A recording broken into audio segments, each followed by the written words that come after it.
Seigneur, merci pour ce matin. Dieu, merci pour cette journée glorieuse. Père, merci pour ce moment précieux.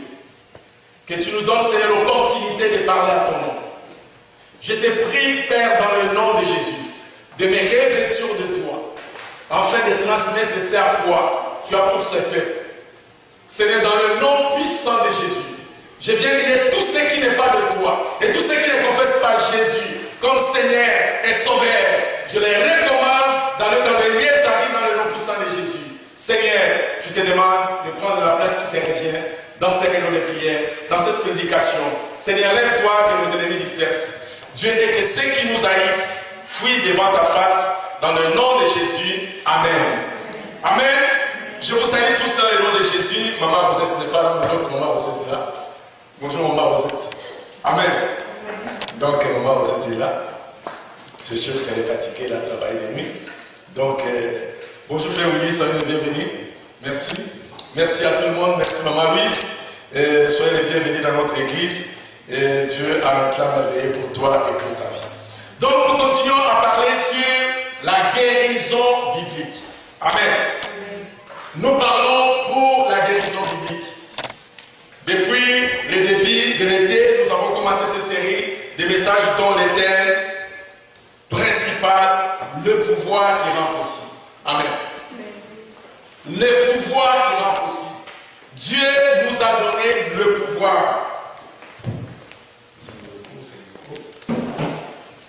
Dieu nous a donné le pouvoir. Le pouvoir qui rend les choses possibles. Malheureusement, nous, en tant qu'Église, nous n'appliquons pas ce pouvoir. Nous croyons que ce pouvoir est seulement pour les élites bibliques, pour les pasteurs, pour les bishops, pour les archibishops. Et nous croyons que nous sommes impuissants. Mais quand Dieu a donné le pouvoir, il les a donnés pour chaque personne qui croira à son nom. Amen. Vous avez ce pouvoir, j'ai ce pouvoir. Seulement, si nous pouvons mettre notre foi en Dieu de Jésus et appliquer cette foi, nous verrons les choses vont se faire autrement. Et l'autre fois, nous avons parlé de la foi biblique. Et aujourd'hui, nous continuons sur la guérison biblique. Dieu veut que vous soyez en bonne santé. La volonté de Dieu n'est jamais que vous soyez malade. La volonté de Dieu n'est jamais que vous soyez malade, ni moi, ni vous, ni ceux qui sont à lutter présentement dans l'hôpital. Dieu veut que nous soyons en bonne santé. Mais d'où vient la maladie? D'où vient la souffrance? D'où vient la misère? Au début, l'homme et la femme, Dieu les avait créés parfaits, sans péché et sans maladie, sans misère, sans souffrance, sans haine, sans colère. Dieu les a créés pour être en bonne santé, pour être purs, pour être aidés. Ils vivaient dans les jardins d'Éden. Et chaque soir, la Bible nous dit que Dieu descendait. Dieu venait dans les jardins d'Éden. Dieu parlait avec Adam et Ève. Il n'y avait pas des intermédiaires. Adam et Ève, ils parlaient avec Dieu. Amen. Adam et Ève, ils étaient les amis de Dieu. Dieu pouvait venir à n'importe quel moment pour parler avec eux. Il n'y avait pas de rituel, il n'y avait pas d'intermédiaire, il n'y avait pas de médiation. Il n'y avait pas question de jeûne et prière. Amen. Mais Satan est venu. Satan est venu et il a tenté Adam et Ève. Finalement, Adam et Ève, ils ont désobéi à la parole de Dieu. Ils ont mangé l'arbre de fruits défendus. Voilà le début du péché. Et voilà, le péché a engendré avec la mort. Le péché a engendré la mort. Amen. Romains chapitre 5, verset 12, je vais lire. C'est pourquoi, comme par un seul homme, le péché est entré dans le monde, et par le péché la mort, et ainsi la mort s'est étendue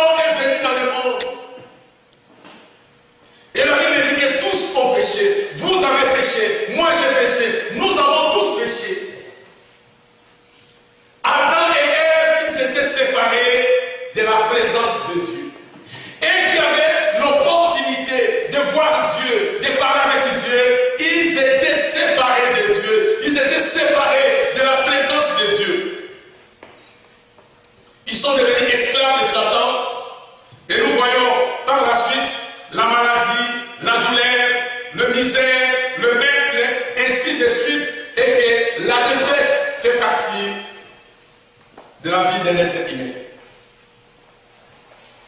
Quand Dieu a donné l'interdiction à Adam et Ève, il les a dit, les jours que vous mangerez le fruit de cet arbre, l'arbre de connaissance des biens et des mal, vous allez mourir. C'est-à-dire, les salaires de péché, c'était la mort. Comme Adam et Ève, ils ont désobéi, ils ont mangé l'arbre de connaissance des biens et des mal, ils étaient morts. Ils n'étaient pas morts physiquement, mais spirituellement, ils étaient morts parce qu'ils étaient séparés de Dieu. Amen. À l'époque, la loi de Dieu exigeait la mort de tous les pécheurs. Et c'est là sans appel. Il n'y avait pas d'appel. Quand tu commets les péchés, les salaires de ces péchés, c'était la mort. Mais Dieu, dans son amour, ne voulait pas qu'aucun être humain périsse. La Bible dit que Dieu ne désire pas la mort de ceux qui meurent dans les péchés. Et dans son amour, en tant que Dieu, Dieu n'a jamais voulu que l'être humain, que lui, il a créé à son image et à sa ressemblance, puisse mourir. C'est pourquoi dans 2 Pierre, chapitre 3, verset 9, on nous dit, Seigneur, le Seigneur ne tarde pas dans son accomplissement de la promesse, comme quelques-uns le croient, mais il use de patience envers vous, ne voulant aucun périsse, mais voulant que tous arrivent à la repentance. Dieu ne veut pas qu'aucun être humain puisse mourir. Dieu ne veut pas de votre mort. De même que Dieu ne veut pas de votre maladie. Dieu ne veut pas de votre péché. De même que Dieu ne veut pas de votre condamnation. L'homme s'est séparé de Dieu. L'homme a désobéi à Dieu. La mort est entrée dans sa vie. Et la mort a engendré avec lui la maladie et toutes les problématiques que nous trouvons aujourd'hui. Amen. Dans le livre de Jean, chapitre 3, verset 16, on nous dit, car Dieu a tant aimé le monde. Dieu a tellement aimé le monde. Dieu avait l'amour du monde. L'amour, ce n'est pas l'amour du gratte-ciel. L'amour, ce n'est pas l'amour des voitures. L'amour, ce n'est pas l'amour de belles maisons. L'amour, ce n'est pas l'amour d'argent. La Bible dit que Dieu a tant aimé le monde, où Dieu a aimé l'être humain qu'il a créé à son image et à sa ressemblance. Dieu vous aime tellement. Dieu l'aime tellement. Nous ne pouvons pas imaginer l'amour de Dieu. Nous ne pouvons pas comprendre l'immensité de la grandeur et de l'amour de Dieu envers l'être humain. Mes chers amis, alors que vous êtes là, il y a quelque chose à la fois qui passe dans votre cœur ou dans votre cerveau. Vous pouvez me demander, mais Dieu m'aime tellement, mais je souffre. Regarde la souffrance, regarde la maladie. Mais permettez-moi ce matin de vous dire que la Bible dit, Dieu a tant aimé le monde.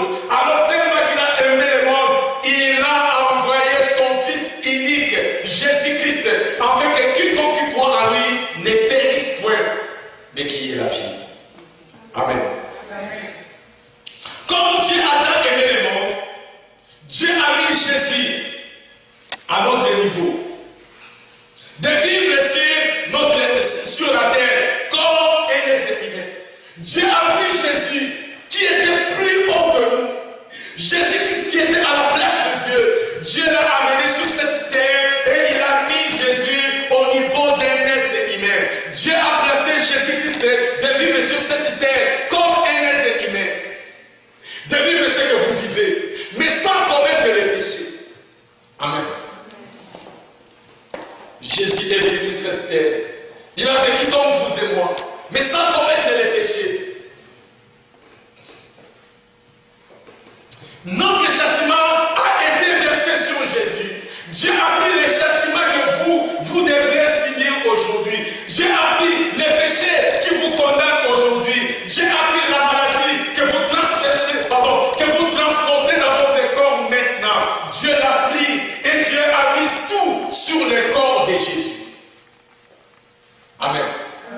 Comme le salaire des péchés était la mort, il va falloir qu'une personne puisse mourir à la place de tous les êtres humains. Amen. Dieu a livré Jésus-Christ à notre place. Il a fait de lui péché, afin que par son péché, vous et moi, nous puissions être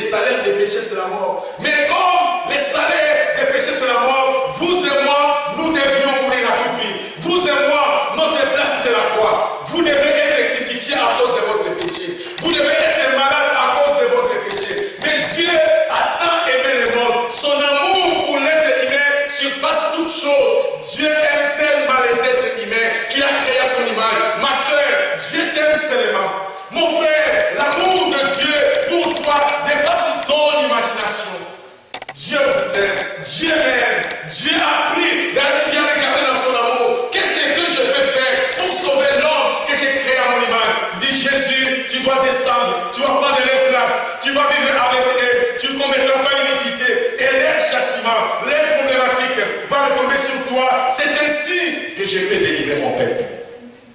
Amen. Amen. Jésus-Christ est mort à notre place. Quand Jean-Baptiste était dans son ministère, le jour que Jean-Baptiste avait vu Jésus, il a dit ceci, il a dit, voici l'agneau de Dieu qui ôte les péchés du monde. En voyant Jésus-Christ, il a dit, voici l'agneau de Dieu qui ôte les péchés du monde. Jésus est venu sur cette terre comme l'agneau, un agneau qui est venu de Dieu, qui devait mourir pour les péchés de l'humanité. Amen. Bien oui, mes frères amis, mes chers amis, oui, c'était nos péchés que Jésus-Christ a transportés sur son corps sur les bois. Lorsque Christ a été condamné, il a été crucifié. C'était un substitut parfait et sans péché, qui a pris notre place dans la mort de son plein gré. Dieu a dit, je vous ai donné le sang sur l'autel afin qu'il serve d'expiation. Lévitique chapitre 17, verset 11. Mais Jésus-Christ lui-même, il a dit, et mon sang, le sang de nouvelle alliance, qui est répandu pour plusieurs, pour la rémission de votre péché. Au temps de Moïse, Dieu a dit, voici, je vous donne le sang pour la rémission de votre péché. Mais Jésus-Christ sur lui-même, dans son ministère, avant sa mort, il dit, ça c'est le sang d'une nouvelle alliance. Je les donne pour la rémission de votre péché, pour le pardon de votre péché. Amen. Et Jésus-Christ est mort sur la croix. Quand Jésus-Christ est mort sur la croix, le livre de Jean, chapitre 19, verset 30 nous dit, Jésus dit, Père, tout est accompli. C'est pourquoi nous chantons, tout est accompli. Le voile est déchiré. Jésus a dit, tout est accompli. Ça veut dire quoi? Ça veut dire, c'est la fin. Personne ne peut faire d'autre chose par rapport à ce que j'ai fait. Je suis mort sur la croix. Je suis devenu péché afin que mon peuple puisse devenir parfait. Je suis devenu malade sur la croix afin que mon peuple ne puisse plus vivre la maladie. Amen. Votre salut est définitif, mes chers amis. Ma soeur et mon frère, votre salut est définitif. Et aussi, votre dette ne saurait être payée une deuxième fois. Vous ne pouvez pas payer votre dette une deuxième fois. Vous ne pouvez pas faire des sacrifices en ce qui est trait à votre péché. Vous ne pouvez pas faire des sacrifices à ce qui est trait de votre santé. Vous ne pouvez pas faire des sacrifices à ce qui est trait à votre prospérité. Jésus a dit, Père, tout est accompli. Le prédit ou le grec dit, ta calesta, fin. Amen. Personne ne peut plus faire d'autre chose à part ce que Jésus a fait. Allez aujourd'hui sur la croix, prendre la place du Seigneur Jésus, ce serait un insulte, mes chers amis. Votre châtiment ne peut pas être infligé deux fois. C'est pourquoi aujourd'hui nous prions pour la maladie. Votre châtiment ne peut pas être infligé pour une deuxième fois. On a infligé quelqu'un à votre place. Il a souffert quand nous étions à Longueuil et nous regardons la Passion du Christ. Il y a des gens qui ne pouvaient pas regarder. Il y a des gens qui couvraient le couverture. Il y a des gens qui playaient juste un film, une mise en scène. Mais Jésus a souffert. Dieu l'a infligé. Dieu l'a infligé votre châtiment. Dieu l'a infligé votre péché. Dieu l'a infligé votre maladie. Vous ne pouvez plus payer cela deuxième fois. Vous ne pouvez plus accepter ce que Christ a déjà payé, que vous puissiez encore les transporter dans votre corps sur les bois. Pardon, dans votre corps, pardon, pas dans votre corps sur les bois. C'est votre corps qui est sur les bois. Amen. Amen. Frère Wilson va préparer, il va lire pour nous le livre de Luc chapitre 5, versets 17 à 16. S'il te plaît, mademoiselle, est-ce que tu connais le son? Tu connais le son? Tu peux me donner ça? Merci. Luc chapitre 5, versets 17 à 24.